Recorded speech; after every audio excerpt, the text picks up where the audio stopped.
Writing equations.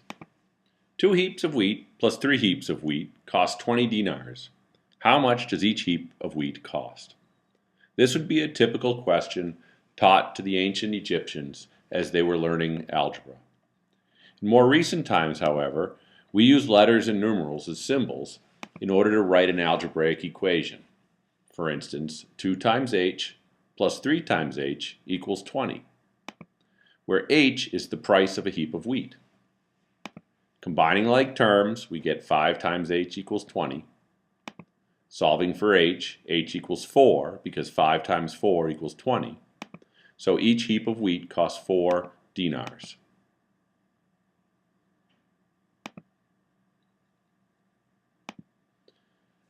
Here's some important vocabulary for you to know. The first word is sum.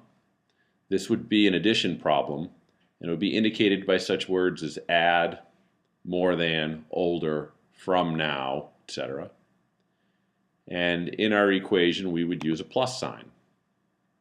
The next word is difference, which would be a subtraction problem, so it would be indicated by words like subtract, take away, less than, or ago.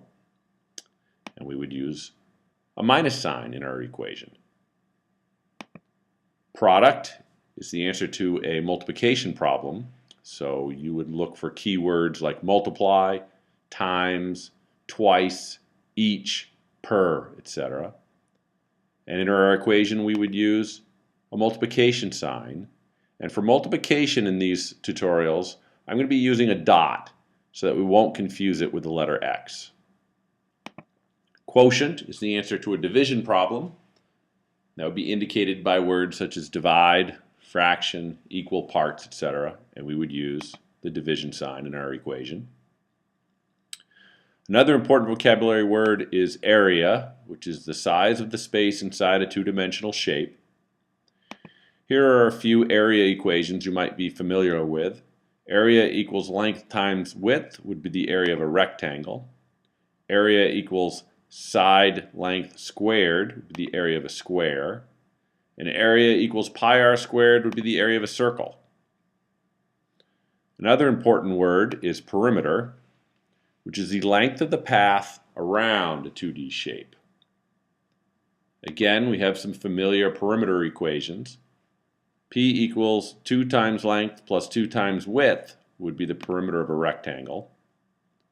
P equals 4 times the side length would be the perimeter of a square. And the perimeter of a circle is better known as the circumference, which is 2 pi r. And the last word you need for this section is squared. We can think of squared as the area of a square with a given side length. So for instance, if we had a square with a side length of 3 units, 3 squared would be 3 times 3, or 3 raised to the second power, which equals 9 square units. And this is why when we see 3 raised to the second power, we often say that that is 3 squared. At this point, you'll want to pause the tutorial in order to write down these vocabulary words into your notes.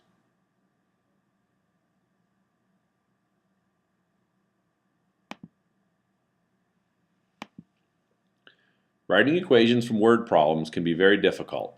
So let's start with some simple word problems and take it one step at a time. The sum of 6 and a number is 10. The sum means it's an addition problem. 6 and a number, well, that's going to be our unknown quantity, so we'll use the letter x. Is just means equals 10. So 6 plus x equals 10. Here's another one.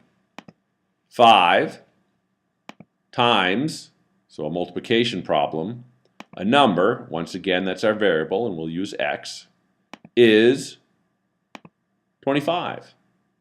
So 5 times x equals 25. 4 is the quotient of a number and 2. 4 is, so we have our equal sign a little bit sooner in the equation here. The quotient means a division problem. And then we want to take whatever comes after the word quotient the first thing that we see will come first in our division problem. So in this case, a number. And so x will come first, and then divided by 2. So 4 equals x divided by 2. Again, feel free to pause the video in order to write these into your notes.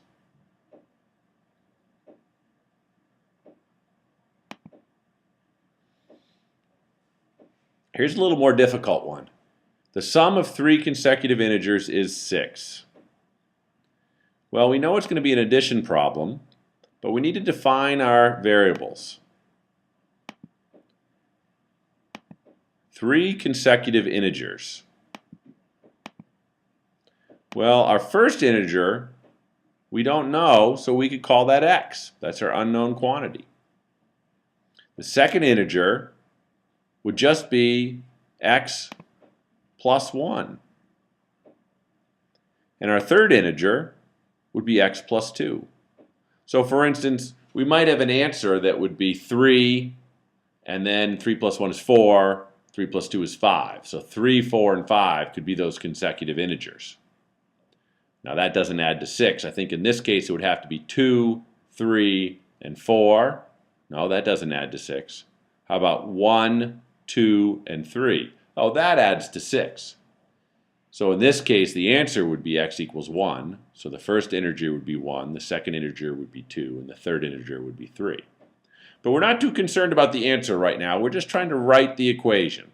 The equation would be the first integer, x, plus the second integer, the quantity x plus 1, plus the third integer, the quantity x plus 2, equals 6.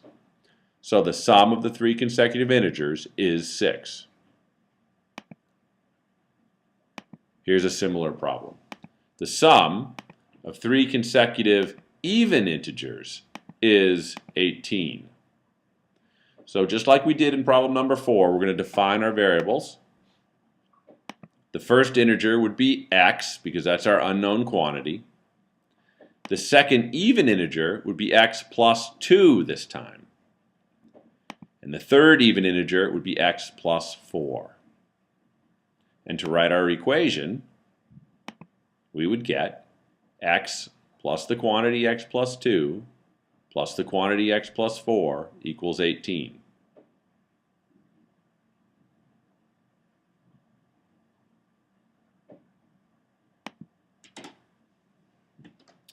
This is a much tougher problem. Joe is 2 years older than his brother. The sum of their ages is 18. We've actually got 2 sentences here. So let's focus on the first sentence. We're going to have to define our letters. So let's say that B is the age of the brother.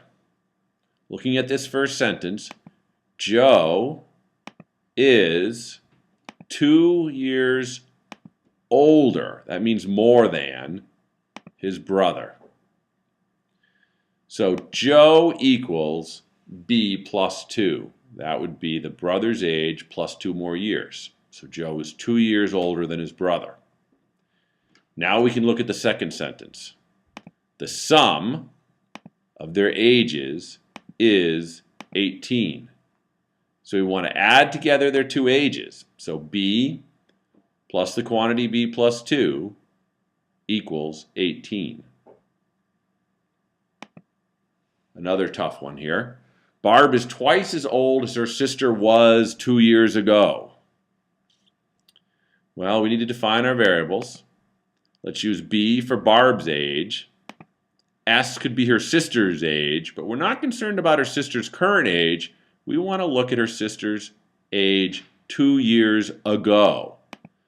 So S minus 2 would be her sister's age 2 years ago. Her current age minus 2 years. So now we can go ahead and work on writing our equation. Barb is twice, so 2 times, as old as her sister was 2 years ago. So B equals 2 times S minus 2. Barb is twice as old as her sister's age 2 years ago. So B equals 2 times the quantity S minus 2.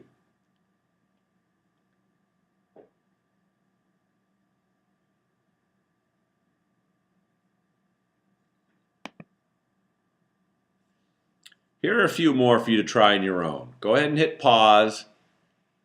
Try these 4 more problems. And when you finish, hit play to review the answers.